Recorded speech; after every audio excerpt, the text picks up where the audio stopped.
Cuenta una leyenda que antes de que el mundo se llamara mundo y de que el tiempo se llamara tiempo, no existían las películas. Seguramente en ese mundo de cavernarios, después de intentar durante todo un día, en vano, atrapar alguna presa, un hombre o una mujer en su caverna estampó ahí para siempre y sin saberlo el registro de un ser realmente inalcanzable. Aún más inalcanzable que ese jabalí cuasi arácnido de 8 patas, que no es la evidencia criptozoológica que desearía descubrir algún cazador de pie grande, sino el torpe pero sincero primer intento registrado de capturar con la técnica a la más escurridiza de todas las presas, el movimiento mismo.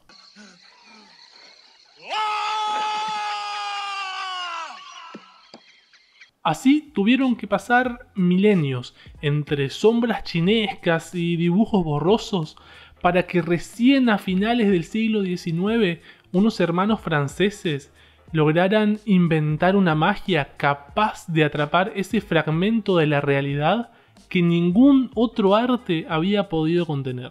Esa magia fue el cinematógrafo.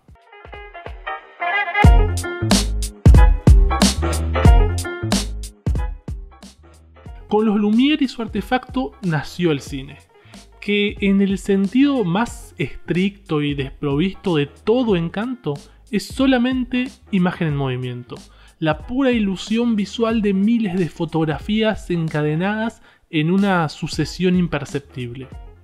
Pero por suerte no tardaron en llegar hombres brillantes que decidieron comenzar a ensayar historias frente a ese artefacto. Héroes que toscamente experimentaron y lograron entenderlo aún mejor que sus creadores. Surgieron así representaciones y piezas únicas que no hubieran sido posibles sin este novedoso medio técnico. Era un todo por descubrir y cualquiera podía pasar de ser neófito a pionero en solo algunos días de rodaje y montaje. El cine no iba a ser para siempre esa simple curiosidad de capturar imágenes en movimiento. Estaba llamado a ser el medio privilegiado para contar historias y comunicar ideas en nuestra era. Su propia mudez le permitió atravesar todas las culturas y clases sociales porque aún sin poder decir palabras estaba inventando un idioma para sí mismo. El proceso de la construcción de lo que hoy llamamos lenguaje cinematográfico es algo que comenzó en el día cero y luego ya no se detuvo. Y en ese flujo incesante y acumulativo de avances y aprendizaje iba a pasar casi 50 años para que llegara una película capaz de condensar y explotar todo lo aprendido para contar una historia. Una historia sobre el poder, la ambición desmedida, los imperios que se derrumban, la mortalidad y el arrepentimiento. Es cierto, esa era una historia 1000 veces ya contada, pero nunca se había contado de esta forma. El cine nació 2 veces, primero con los hermanos Lumière y luego con Ciudadano Kane. I'm Charles Foster Kane.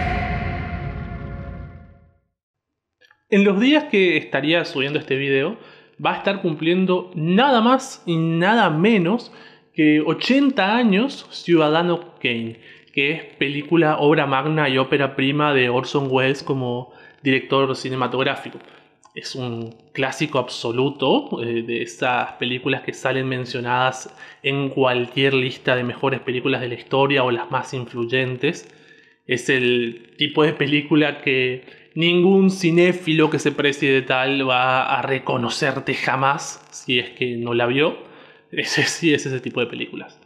De Ciudadano Kane se dicen muchas cosas buenas sobre todo, y prácticamente todas son ciertas.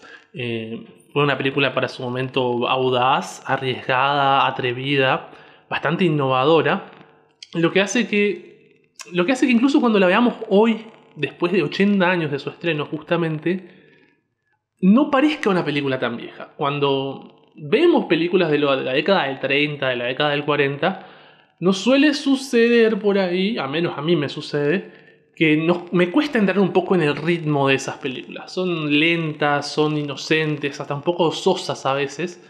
Y Ciudadano Kane no. Ciudadano Kane te aplasta con una cantidad infinita de información. A veces es casi una película histérica. Es una película que va muy rápido, que a veces tenés que poner una pausita incluso para reflexionar todo lo que está pasando. Eso la aparenta mucho con películas mucho más actuales, salvo por la fotografía en blanco y negro, ¿no? Que igualmente es algo que se puede lograr tranquilamente hoy. No parece una película filmada en la década del 40. Tranquilamente es el tipo de película que se puede pensar, escribir, hacer y estrenar hoy en día.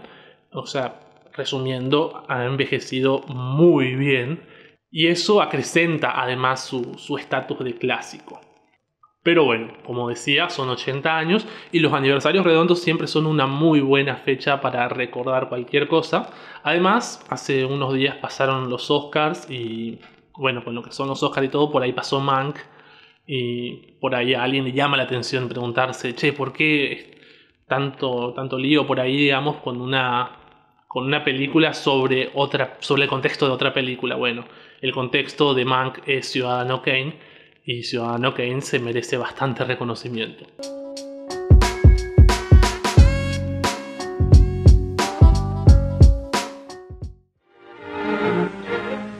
Thank you. How do you do, ladies and gentlemen? This is Orson Welles.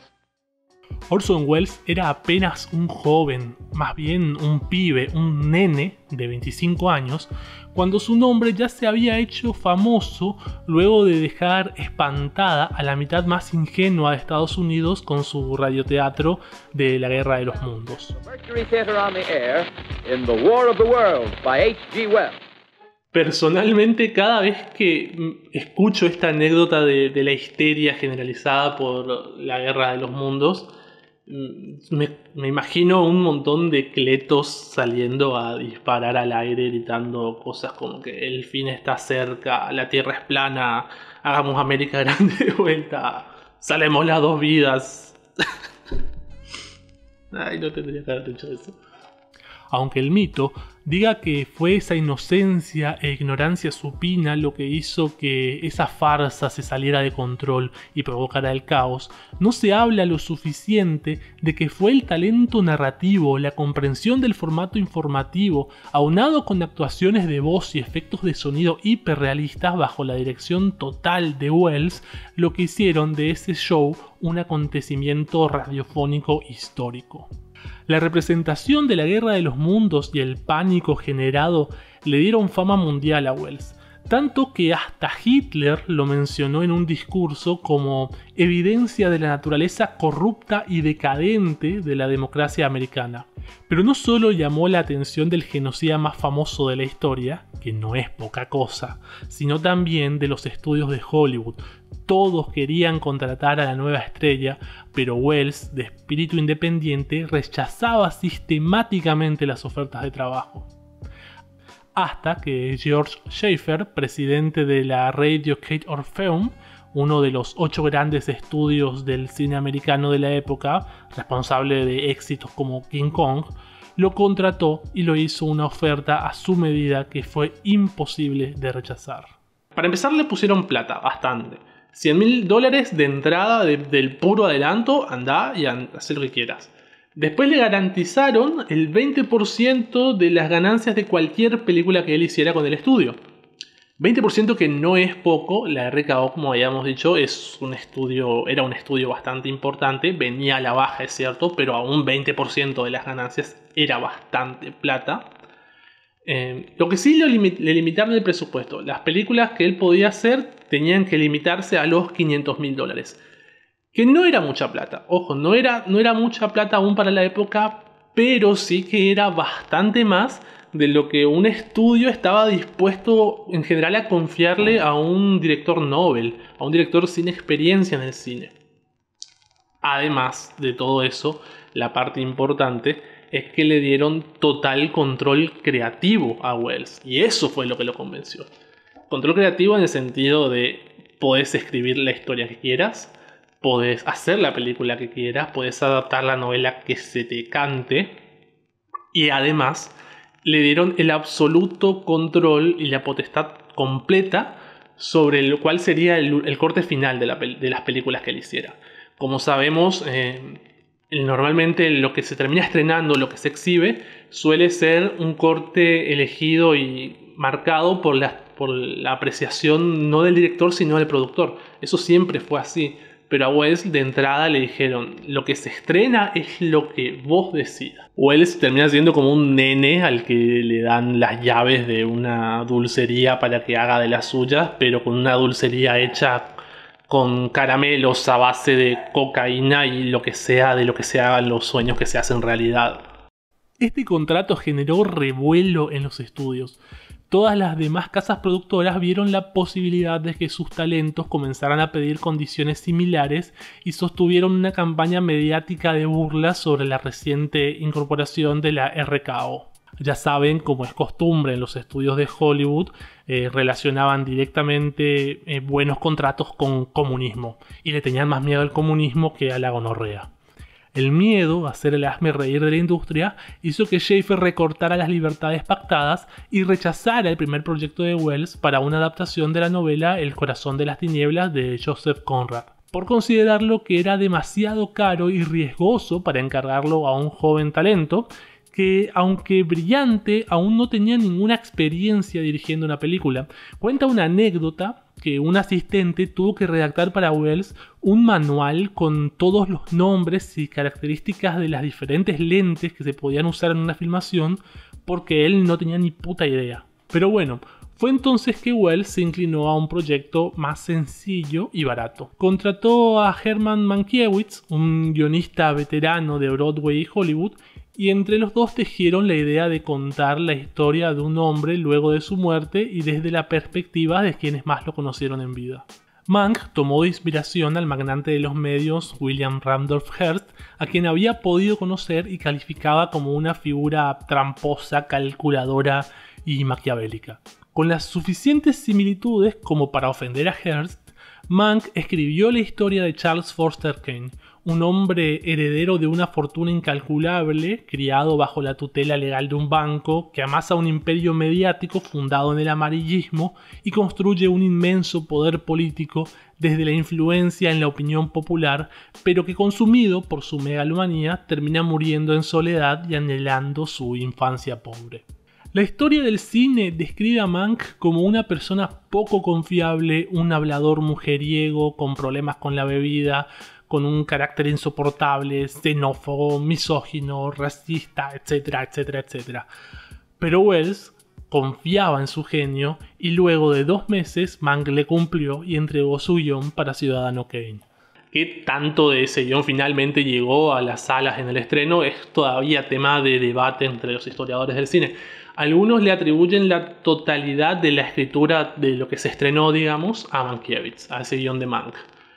El mismo Orson Welles decía que él había tomado algunas partes, algunas ideas, pero las ya había ido adaptando a su película. Durante mucho tiempo se creyó, por la campaña publicitaria que se había hecho de esta película, que el guión lo había escrito Orson Welles en solitario. La campaña publicitaria de Ciudadano Kane trataba de vender a Orson Welles como el tipo que lo hacía todo, el famoso facetudo, se dice acá, ¿no? Que él había sido guionista, director, poco más, y era el chico del catering también, Orson Welles.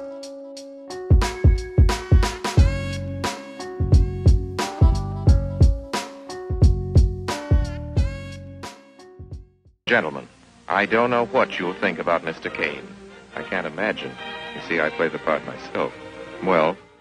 Si desde lo técnico preguntamos qué inventó Ciudadano Kane, la respuesta corta probablemente sea que nada. Orson Welles no inventó nada para Ciudadano Kane, sino lo que pudo hacer fue apropiarse con mucha fineza de muchísimos recursos técnicos y narrativos que se fueron desarrollando a lo largo de los 50 años que tenía el cine para ese momento. La gracia de Ciudadano Kane es poder utilizar todos esos recursos con mucho desenfado, no voy a decir liviandad, sino con mucha habilidad y para lograr su película. Él tenía una intención obvia de destacar.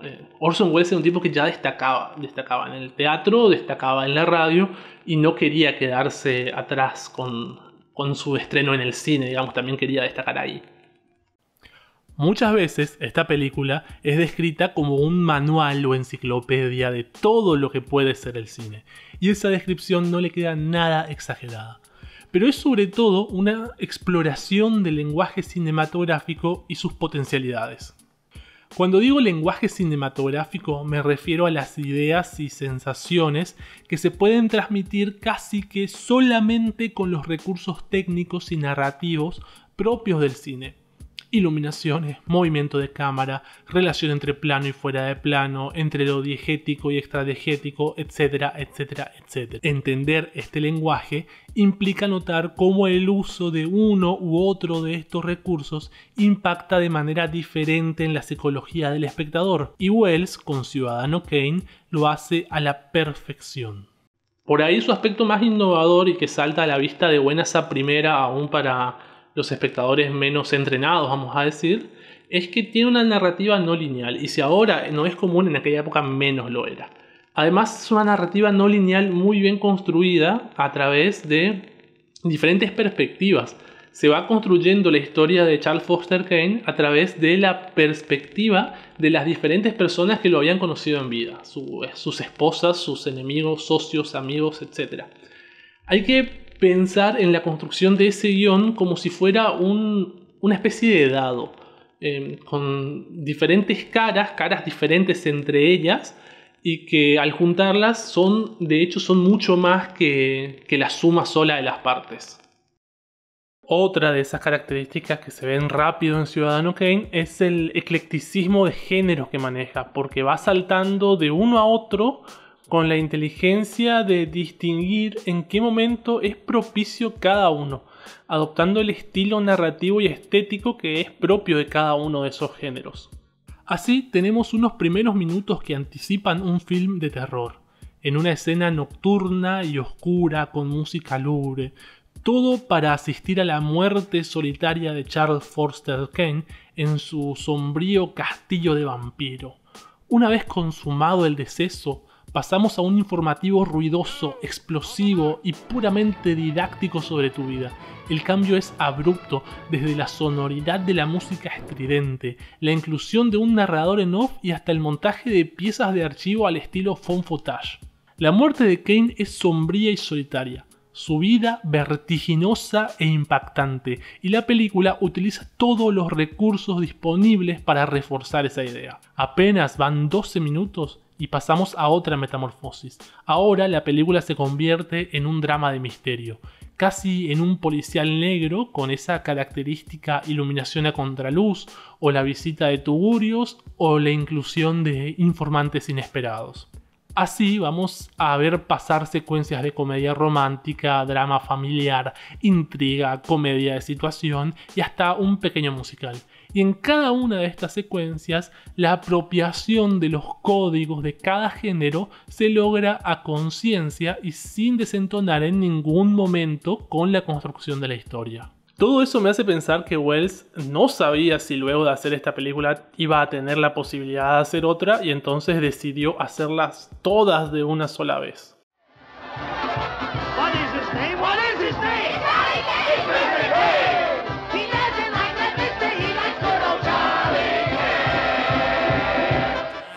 What he earns. He's Mr. Burns! I'm Mr. Burns. He's Monty Burns. I'm Mr. Burns. To friends he's known as Monty, but to you it's Mr.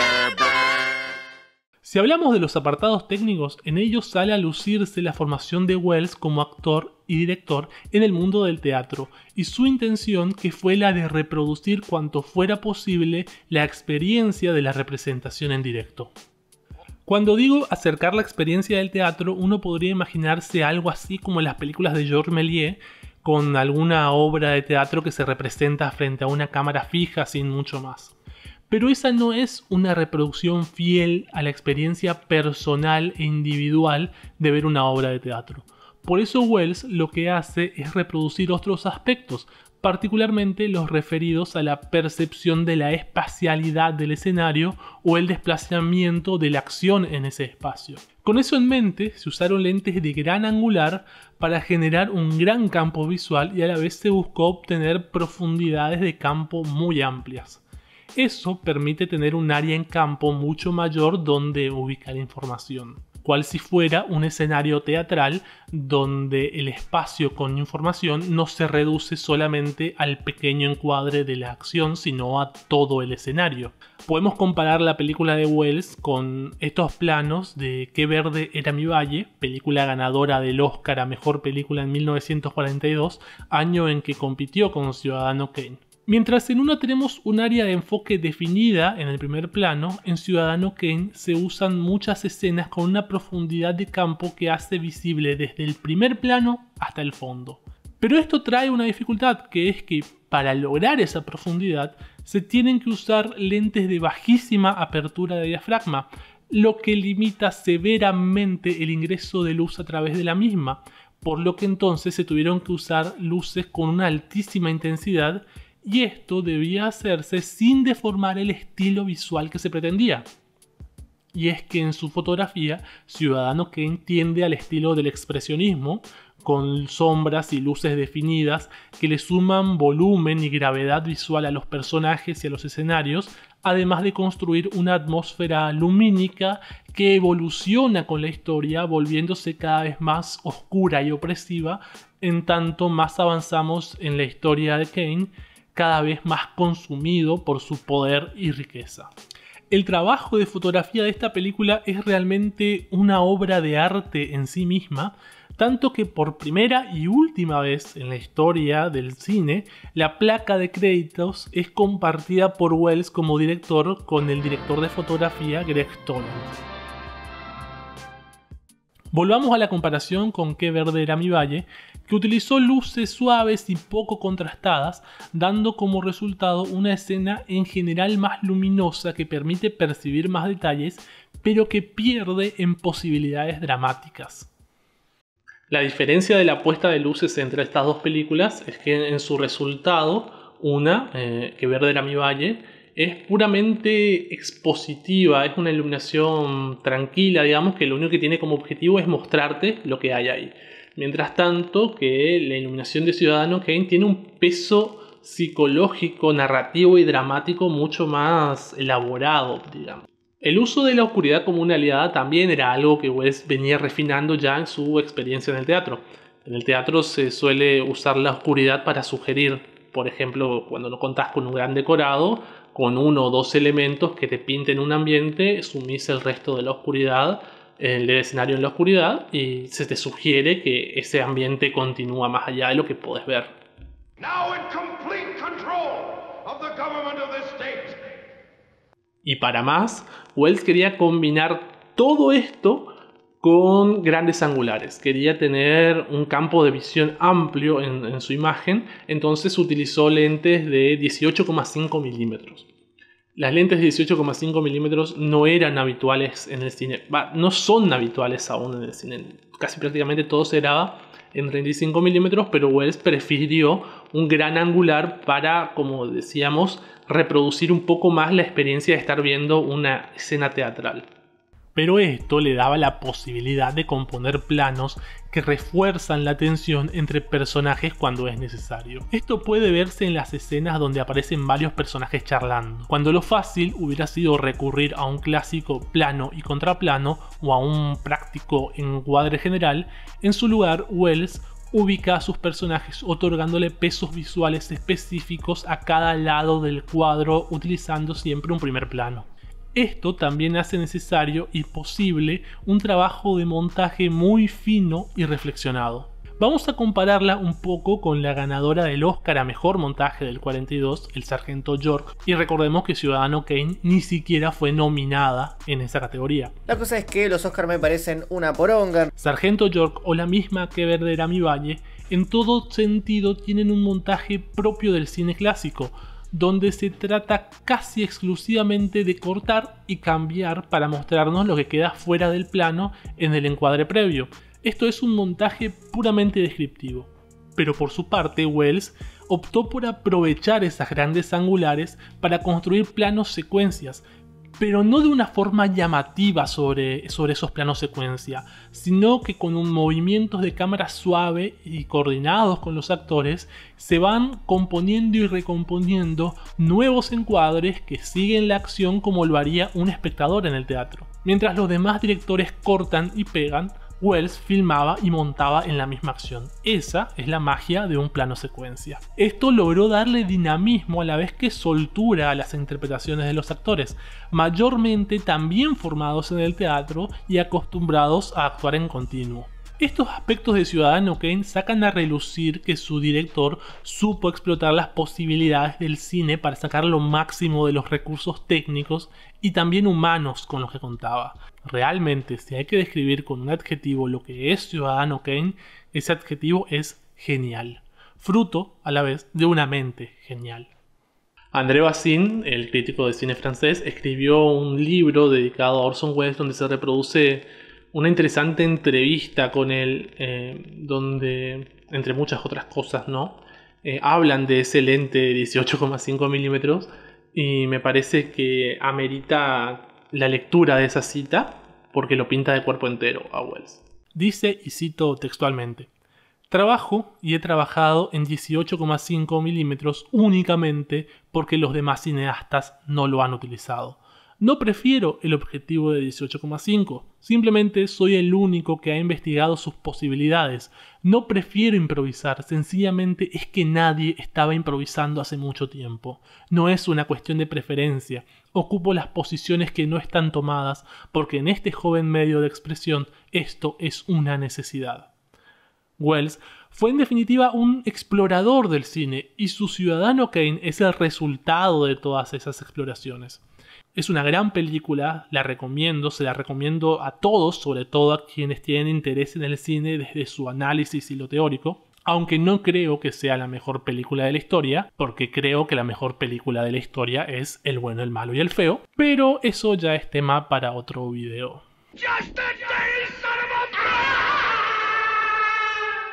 Bueno, y al final esto era absolutamente todo lo que quería decir sobre Ciudadano Kane, al menos por ahora.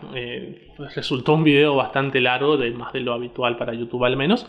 Así que si llegaste hasta acá, primero que nada gracias por el aguante, se te banca. Y no te olvides de suscribirte, si no estás suscrito y te viste un video de como media hora, suscríbete al canal. Es lógico, ¿no? Dale a like y compartí el video, compartilo con tus amigos, pásate por redes y nos vemos por ahí. Que tengan buena vida. Chau. Muchas veces esta película es descrita como un manual.